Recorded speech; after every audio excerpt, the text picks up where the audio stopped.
Sem acordo, greve do metrô chega a 35 dias de transtornos e mais uma audiência na Justiça termina sem definição. A amamentação, que o leite materno é essencial para o desenvolvimento do bebê, todo mundo sabe. Mesmo assim, estoques dos hospitais vivem no vermelho. Regra de ouro, o governo precisa de crédito extra do Congresso para não congelar pagamento de despesas obrigatórias. Mas parlamentares deixam a análise para a próxima semana. Olá, eu sou Valteno de Oliveira e começa agora o Band Cidade, primeira edição.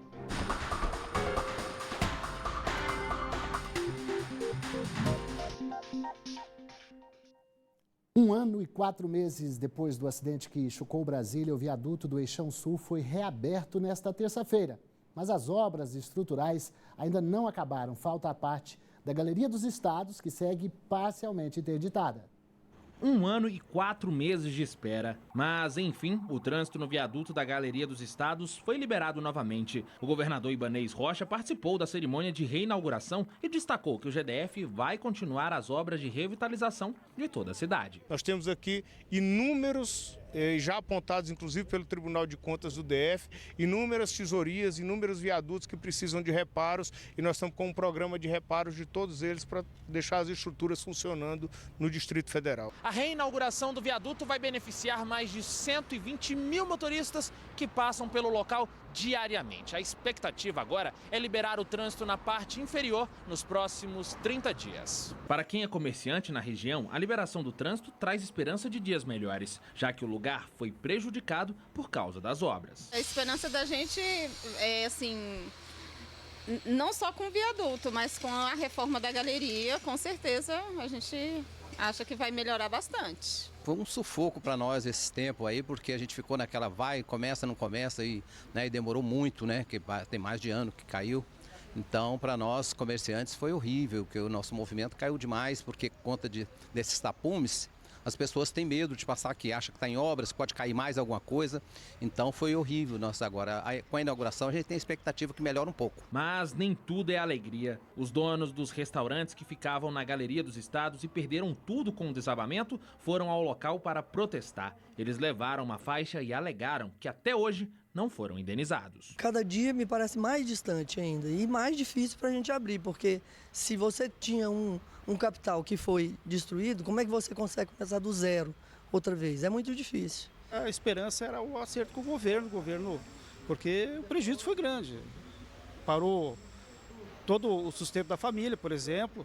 Não está certo, nós recebemos uma loja na rodoviária, mas essa loja é 20 vezes menor do que o restaurante que a gente tinha aqui. E com tanta obra no local, quem passa pela região ainda fica inseguro e com medo. A gente não passa com tranquilidade, porque a qualquer momento eu acho que isso aqui vai desabar. Porque no dia que caiu o viaduto foi um estrondo e ficou tudo cheio de entulho. Então, nesse último ano, eu pelo menos passei morrendo de medo. Quando chove aqui fica tudo alagado.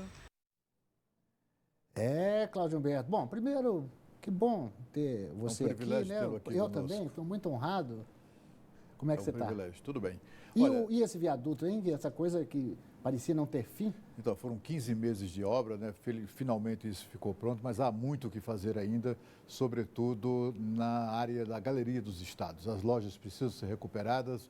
O governador já avisou que vai demorar um pouco, porque ali há obras estruturais a serem feitas. Mas, enquanto isso, é preciso resolver essa questão da passagem. A gente viu ali passagem completamente desconfortável para as pessoas. A afluência de público ali é imensa, de muita gente que passa por ali, sobretudo à noite. As pessoas passam ali, é um breu só, é tudo escuro, não há polícia. A polícia militar nunca está nos locais onde as pessoas mais necessitam.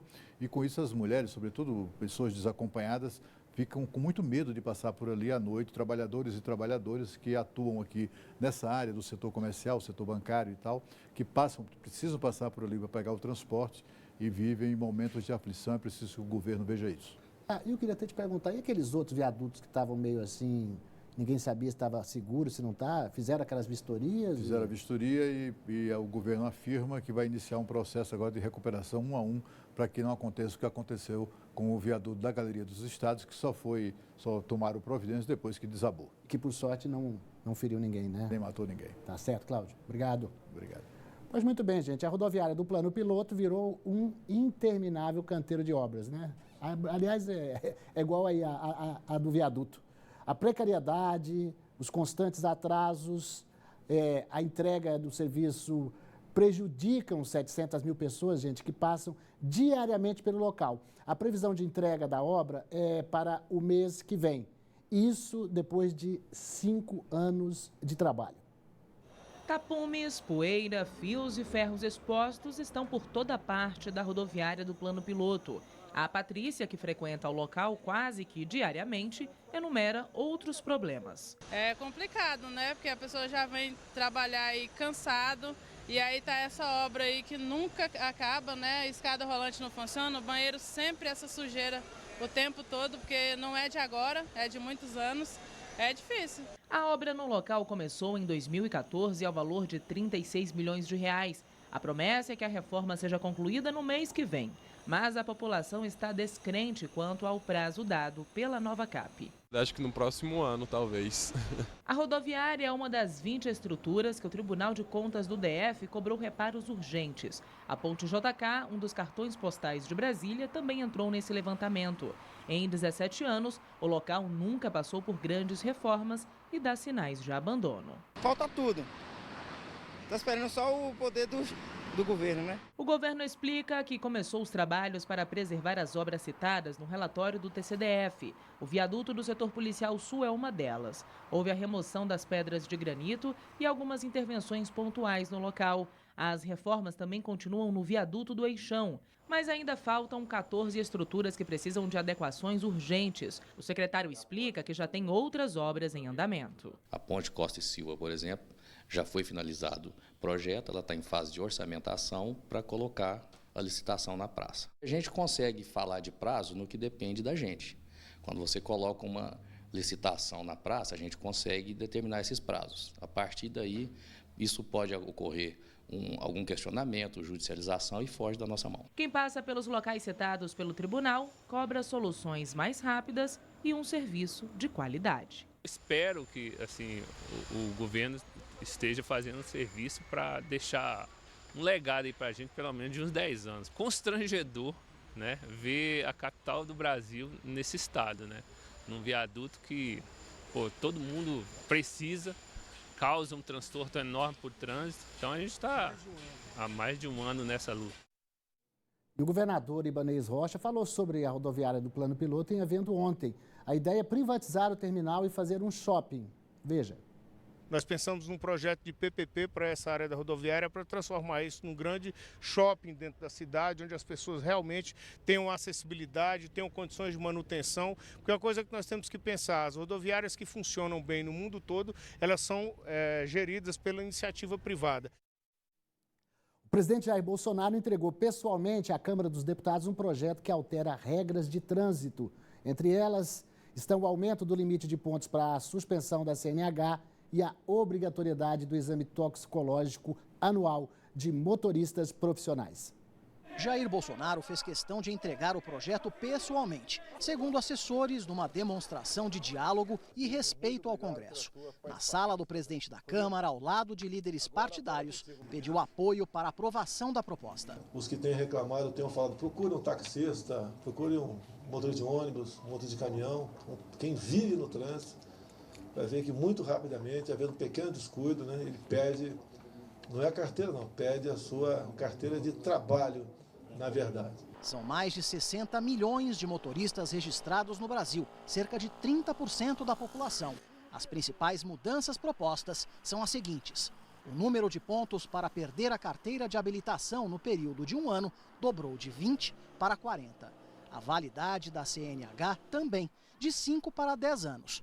Idosos que têm de renovar o documento a cada 2 anos e meio só terão de fazer os procedimentos de 5 em 5 anos. Já as multas para quem for flagrado transportando crianças menores de 10 anos fora da cadeirinha serão substituídas por uma advertência para, de acordo com a Casa Civil, estimular a educação no trânsito. Motoristas profissionais de caminhão e ônibus não precisarão mais fazer exame toxicológico anual. Também flexibiliza o uso do farol baixo, tornando obrigatório durante o dia apenas nas rodovias de pista simples. Bolsonaro justificou que o objetivo do governo é desburocratizar a vida do motorista. Medidas como ampliação do limite de pontos e da validade da CNH foram promessas de campanha do presidente, que destacou uma proposta que deve tornar as renovações e exames para a carteira de motorista mais baratos. Para tentar apressar a tramitação da proposta, em vez de seguir para pelo menos 3 comissões, uma de cada vez, será criada na Câmara apenas uma comissão especial. A promessa é de que tudo esteja decidido em no máximo 45 dias. A gente sabe que existe uma indústria gigantesca de multas, né? E a gente sabe também que essas regras já não atendem o momento atual. A oposição, no entanto, promete tentar barrar. Argumenta que a proposta vai premiar maus motoristas. O presidente da Comissão de Reforma da Previdência, Marcelo Ramos, também criticou. Disse que Bolsonaro não tem noção de prioridade. O presidente da Câmara negou que o projeto vá atrapalhar a votação da reforma. Nós temos uma pauta extensa de agendas de mudanças macroeconômicas que nós estamos tocando, como a Previdência, daqui a pouco a tributária, mas também essa agenda que atinge diretamente o dia a dia do trabalhador brasileiro, também é importante que faça parte da nossa pauta. Ô Cláudio, não é novidade que o presidente Jair Bolsonaro, durante a campanha dele para presidente, falou exatamente que ia fazer isso. Agora, você tem algum reparo a fazer nesse projeto? Há vários reparos, né? O projeto é bom, tem boas ideias, boas propostas, é um ótimo caminho, mas há questões que são indefensáveis, como, por exemplo, a desqualificação do delito de andar, de transportar crianças sem a cadeirinha, que é exigida na legislação. A impressão que dá até é que isso significa meio que um bode na sala, que é muito comum em projetos dessa natureza. Eu acho que isso vai acabar não passando. Mas aqueles outros pontos, por exemplo, carteira ao invés de 5, 10 anos. Passaporte já é assim, né? Passaporte já é assim, vários documentos já não faz o menor sentido, né? Esse prazo curto favorece apenas a essa indústria que a deputada Joyce Hasselmann falou, né? Porque o que a gente vê, o Detran virou uma verdadeira máquina de ganhar dinheiro. A lei, por exemplo, o Código de Trânsito Brasileiro, determina que o Detran aplique em campanhas educativas cada centavo que arrecade com multas. Eles faturam aqui no Brasília, por exemplo, o Detran tem uma receita superior a R$500 bilhão e gasta uma ninharia, 1%, se tanto, em campanhas educativas. Isso, acho que o projeto podia tratar disso. E com relação às carteiras... De 20 para 40, né? Pode ir para 40, né? Eu acho que não é um problema. Eu acho que o problema maior do que esse é o problema da punição por 6 meses quando se atinge a pontuação. Porque, afinal de contas, se isso é muito comum atingir pessoas comuns, normais, motoristas particulares, você imagina o motorista profissional, o taxista, o motorista do Uber, o motorista do ônibus, o motorista de caminhão, aquelas pessoas que dirigem 8, 10 horas por dia. Em algum momento ele vai se distrair, vai cometer uma infração, 4 pontos e mais 4, em um prazo muito curto, acabam ficando proibidas de dirigir. Em São Paulo, eu vi hoje um levantamento do Detran Paulista mostrando que no estado de São Paulo hoje há cerca de 1,5 milhão de motoristas com mais de 19 pontos na carteira, ou seja, está a 1 ponto de perder a habilitação. Cláudio ainda volta nesta edição. A seguir, amanhã de reunião na Justiça para decidir o futuro da greve do metrô, que já dura 35 dias. O Band Cidade volta daqui a pouco.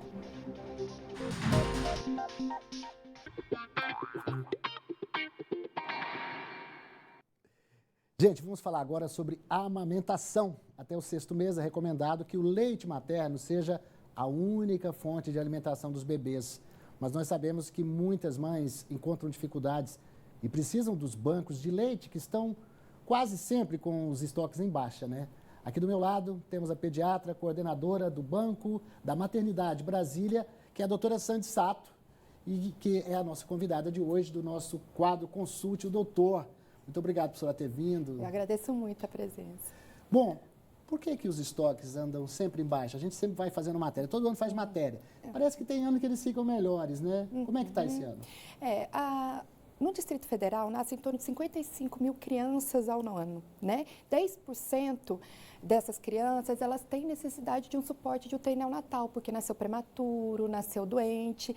E essas mães, muitas vezes, não conseguem produzir todo o leite que o bebê precisa quando está internado, por motivos emocionais. Elas não conseguem produzir o leite porque não tem a sucção do bebê direto na mama, que é o principal fator que garante a produção adequada de leite. Então, ela conta com mulheres que têm leite sobrando, né, que estão amamentando seus bebês e que podem ajudá-las nesse momento. Com um número crescente de bebês que necessitam de UTI neonatal, acaba sempre a gente necessitando de um aumento, né, nessas doações. Então, como é que está o estoque hoje, assim, em termos de percentual? Se a gente fosse falar 70%, 80%? Olha, os bancos de leite aqui do Distrito Federal, sejam públicos ou privados, eles trabalham como rede, né? Garantindo e dando suporte aos bancos de leites que têm maior dificuldade de fazer essa coleta. Então, hoje, em torno de 80% das crianças, independente da situação, até menos, como período de férias, né, em feriados prolongados, esse estoque pode cair até 50%. Como é que é a campanha? Quem quiser doar leite, é muito importante, né? Sim. Como é que faz? Toda mulher que está amamentando o seu bebê, que esteja saudável, ela é uma doadora, é uma possível doadora. Né? Então, ela passa por um cadastro no banco de leite, também. Faz os exames necessários. Muitos dos exames a gente já coleta do cartão de pré-natal. Ela estando bem e o bebê também, ela passa a ser uma doadora de banco de leite. Uma curiosidade, uma mãe amamentando, ela pode produzir até quanto de leite? É por miligrama, por peso? Uhum.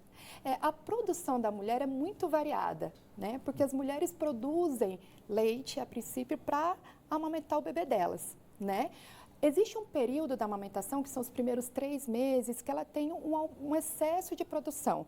Produzem mais do que o bebê precisa, até que o organismo começa a equilibrar essa produção. Então, nesse período de doação, dos primeiros 3 meses, é o período que geralmente elas doam.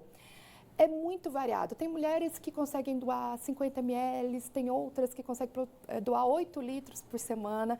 O importante é que doe, independente do volume que ela esteja produzindo. Tá certo. Doutora Sanissato, muito obrigado pela sua participação aqui no Band Cidade. Agradeço.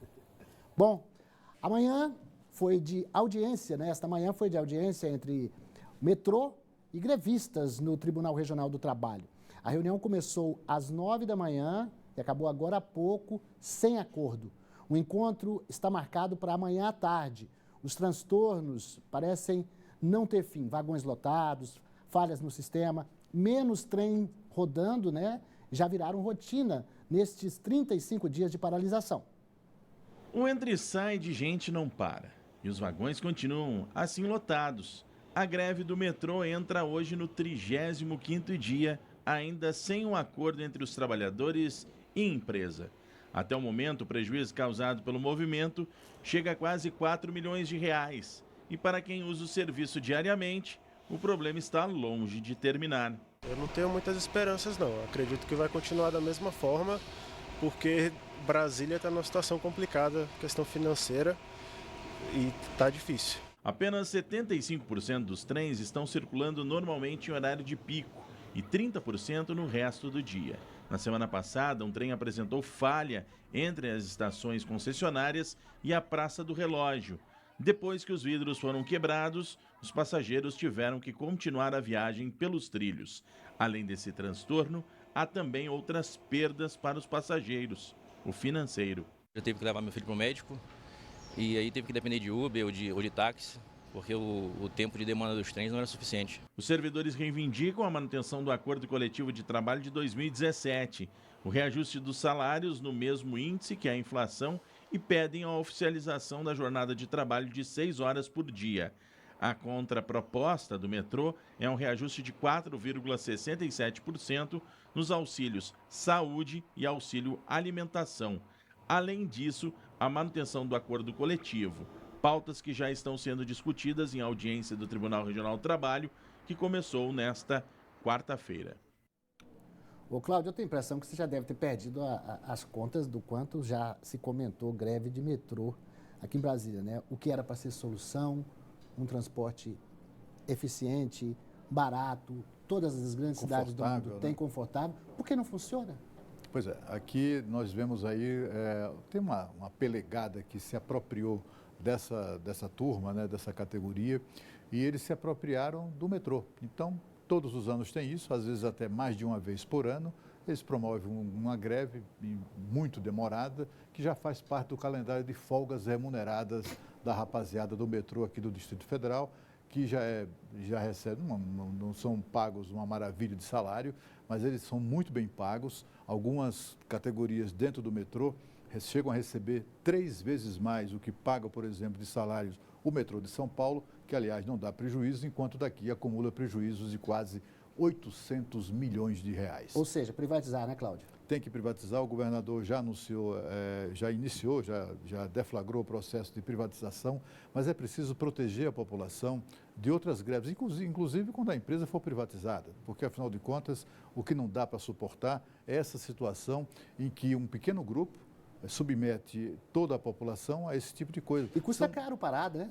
Pois é, e são 160 mil pessoas feitas de reféns por uma greve dessa natureza. São 35 dias, minha gente. E tudo isso sob os auspícios dos senhores, de suas excelências, os magistrados da Justiça do Trabalho, que não parece estar muito preocupado com a aflição daquelas 160 mil pessoas. Não andam, né? Suas excelências usam carro oficial. Tá certo, Cláudio, muito obrigado. O governo tentou, mas não conseguiu. Ficou para terça que vem a análise de um pedido de crédito extra do orçamento.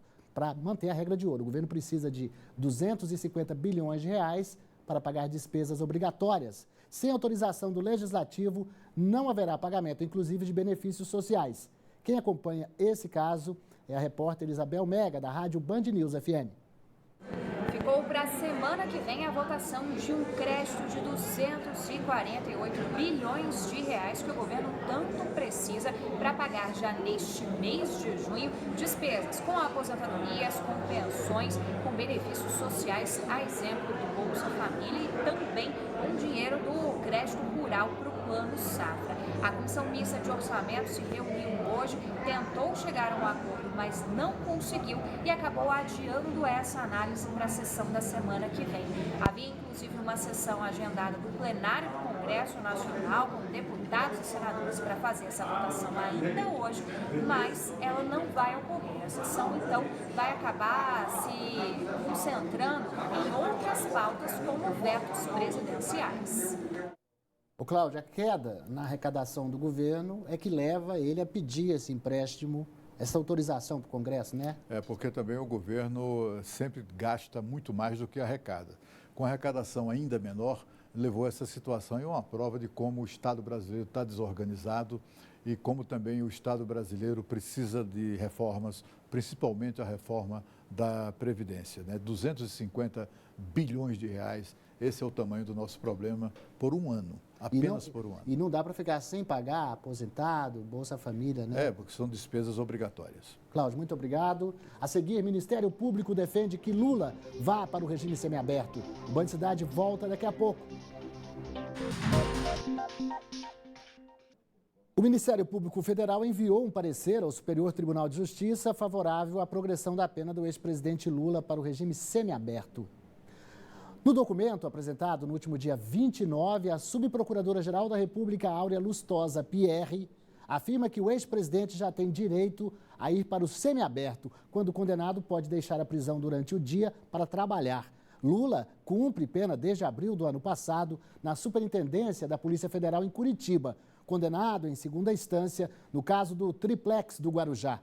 Em abril deste ano, o STJ decidiu manter a condenação, mas reduziu a pena de 12 anos e um mês para 8 anos e 10 meses. Em maio, a defesa pediu a progressão de regime, alegando que, além de ter cumprido um sexto da pena, Lula tem bom comportamento. Ainda não há previsão de data para o julgamento do recurso na 5ª turma do tribunal. O ex-presidente responde a outros 6 processos. Hoje é o Dia Mundial do Meio Ambiente. O GDF aproveitou a data para entregar o Parque Ecológico de Águas Claras, que passou por obras de revitalização.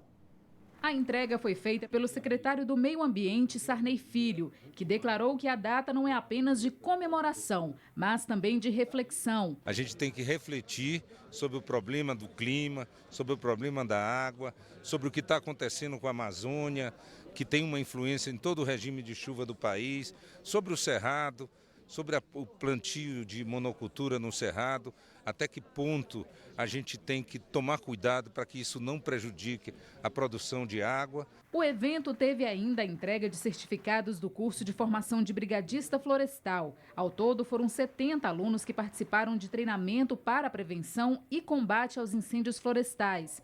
Também foram assinados acordos de cooperação, um para o projeto Parque Educador e outro para o programa de agrofloresta nas áreas em torno das barragens do Descoberto e do Paranoá. Aqui na Band você tem um canal direto para fazer denúncias, mandar vídeos e mostrar problemas aí de onde você mora. É o nosso WhatsApp que você vai anotar, o WhatsApp do Band Cidade, 99976-9204. O Band Cidade, primeira edição, termina aqui. Fique agora na boa companhia de Bruno Mendes e Dani Pança, os donos da bola. A gente volta a se encontrar amanhã, ao meio-dia. Tchau.